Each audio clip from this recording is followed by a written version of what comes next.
നിമ്പാദിത്യ ചരിതം.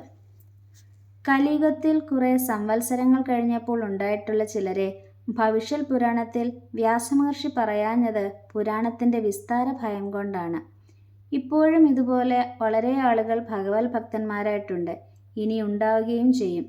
വിശേഷിച്ച ഭക്തി എല്ലാവർക്കും സംസാര സാഗരത്തെ കടക്കുവാനുള്ള തോണിയാണെന്ന് വ്യാസൻ ശബരിയുടെയും ഗജേന്ദ്രൻ്റെയും കഥകളെ ദൃഷ്ടാന്തപ്പെടുത്തി പറഞ്ഞിരിക്കുന്നു.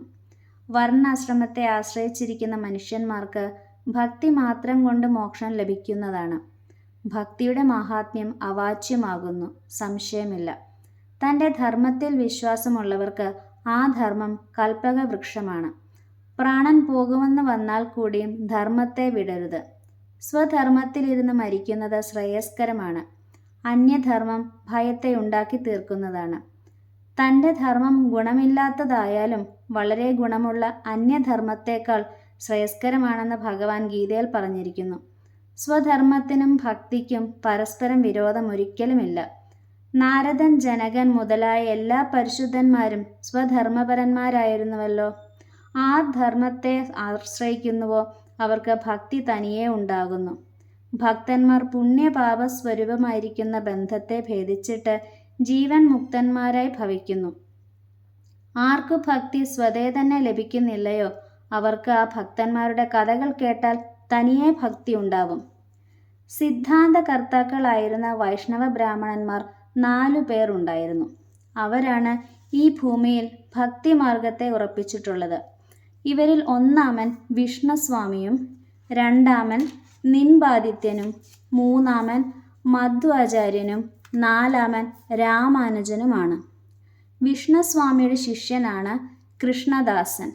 കൃഷ്ണദാസന്റെ ശിഷ്യന്മാർ കീലൻ, അഗ്രൻ, ദേവഹേമൻ, ഗംഗാ കല്യാണഗന്ധരൻ, വിഷ്ണുദാസൻ, രംഗൻ, വാമനൻ ഇവരാണ്. വല്ലഭാചാര്യൻ ഈ വിഷ്ണുസ്വാമിയുടെ വംശത്തിലാണ് ജനിച്ചിട്ടുള്ളത്. രാമാനുജന്റെ ശിഷ്യന്മാർ ദേവാചാര്യൻ, ഹര്യമാനന്ദൻ, മഹാമഹിഷൻ, രാഘവാനന്ദൻ ഇവരാകുന്നു. രാഘവാനന്ദന്റെ ശിഷ്യന്മാർ അനന്താനന്ദൻ, ഭവാനന്ദൻ, സുതപത്മാവതി, സുഖാസു, നരഹരി പീപരിവാദാസൻ, കബീർദാസൻ, സദനദാസൻ ഇവരാകുന്നു. അവരുടെ ശിഷ്യന്മാർ ഈ ലോകം മുഴുവനും വ്യാപിച്ചിരിക്കുന്നു. ഇവരിൽ ആശ്ചര്യകരമായിരിക്കുന്ന നിമ്പാദിത്യൻ്റെ കഥയെ ഒന്നാമതായി പറയാം. ഒരിക്കൽ ഈ മഹാഭക്തൻ ഗ്രാമത്തിൽ ഒരു സന്യാസി വന്നിട്ടുണ്ടെന്ന് കേട്ട് അദ്ദേഹത്തിൻ്റെ അടുക്കൽ പോയി നമസ്കരിച്ച് ഭക്ഷണത്തിന് തൻ്റെ ഗൃഹത്തിലേക്ക് ക്ഷണിച്ചു. അനന്തരം തൻ്റെ ഗൃഹത്തിൽ വന്ന ഒരു ശിഷ്യനോട് വേഗം ഭക്ഷണം തയ്യാറാക്കുവാൻ പറഞ്ഞു. ശിഷ്യൻ ഗുരുവിൻ്റെ വാക്ക് കേട്ട് ഭക്ഷണ സാധനങ്ങൾ വളരെ പണിപ്പെട്ട് ശേഖരിച്ച് പാകം ചെയ്തു. അപ്പോഴേക്ക് നേരം അസ്തമിക്കാറായി. അതുകണ്ട് ആ സന്യാസി ഭക്തനോട്, നേരം സന്ധ്യയായിപ്പോയി, ഇനി എനിക്ക് ഭക്ഷിപ്പാൻ നിവൃത്തിയില്ല എന്ന് പറഞ്ഞു. ഇങ്ങനെ സന്യാസി പറഞ്ഞത് കേട്ട ആ ഭക്തൻ വളരെ വ്യസനത്തോടുകൂടി ചക്രായുധനായ ശ്രീകൃഷ്ണനെ ഏകാഗ്രചിത്തത്തോടെ സ്മരിച്ചു. അപ്പോൾ ഭഗവാൻ തൻ്റെ ചക്രത്തിനോട്, നീ അവിടെ വേഗം പോയി എൻ്റെ ഭക്തൻ പറയുന്നത് വരെ ആദിത്യനെ പോലെ ഇരിക്കണം. ആ സന്യാസി ഭക്ഷണം കഴിച്ചാൽ നീ ഇങ്ങോട്ട് വന്നുകൊള്ളുക എന്ന് കൽപ്പിച്ചു. ഭഗവാന്റെ കൽപ്പന പ്രകാരം ചക്രം അതിവേഗത്തിൽ പോയി ആ ഭക്തന്റെ ഭവനത്തിന് പടിഞ്ഞാറേ ദിക്കിൽ സൂര്യനെ പോലെ പ്രകാശിച്ചുകൊണ്ട് നിന്നു. അപ്പോൾ ആ ഭക്തൻ നിംബവൃക്ഷത്തിൻ്റെ മുകളിൽ സൂര്യനെ കണ്ടിട്ട് വളരെ സന്തോഷത്തോടെ ഭിക്ഷുവിന് കാണിച്ചു കൊടുത്തു. ഭിക്ഷുവിനെ ഭക്ഷണത്തിന് ക്ഷണിച്ചു. ഇത് കേട്ട് ഭിക്ഷു താൻ തന്നെ സൂര്യമണ്ഡലത്തെ നോക്കി വേഗം കൈകാല് കഴുകി ഭക്ഷണം കഴിച്ചു.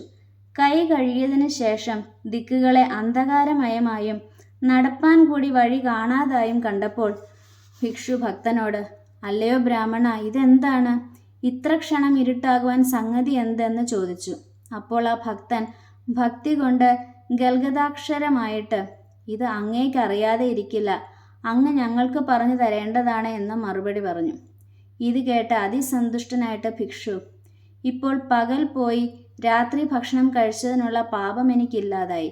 എന്നാൽ ഞാൻ ഭക്ഷണം കഴിക്കാൻ വേണ്ടിയാണ് ഭഗവാൻ ഇത്രയെല്ലാം പ്രയാസപ്പെട്ടത്. ഭഗവാൻ ആരെയും പാപം ചെയ്യിക്കുവാൻ ഉത്സാഹിക്കുകയില്ല.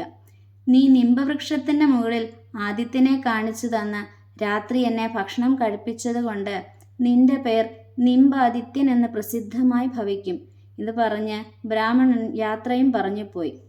നിംബാദിത്യനും ശിഷ്യന്മാരോടുകൂടി ഹരിയെ സ്മരിച്ചുകൊണ്ട് ഭക്ഷണം കഴിച്ചു. ഇങ്ങനെ ഭക്തരക്ഷയ്ക്കായി ഭക്തവത്സലനായ ഭഗവാൻ സ്മരിച്ച മാത്രത്തിൽ തന്നെ ഓരോ ഉപായം ചെയ്യുന്നു. അങ്ങനെയിരിക്കെ ഭഗവാനെ തന്നെ വിശ്വസിച്ച് ശരണം പ്രാപിച്ചാൽ പറയേണ്ടതില്ലല്ലോ.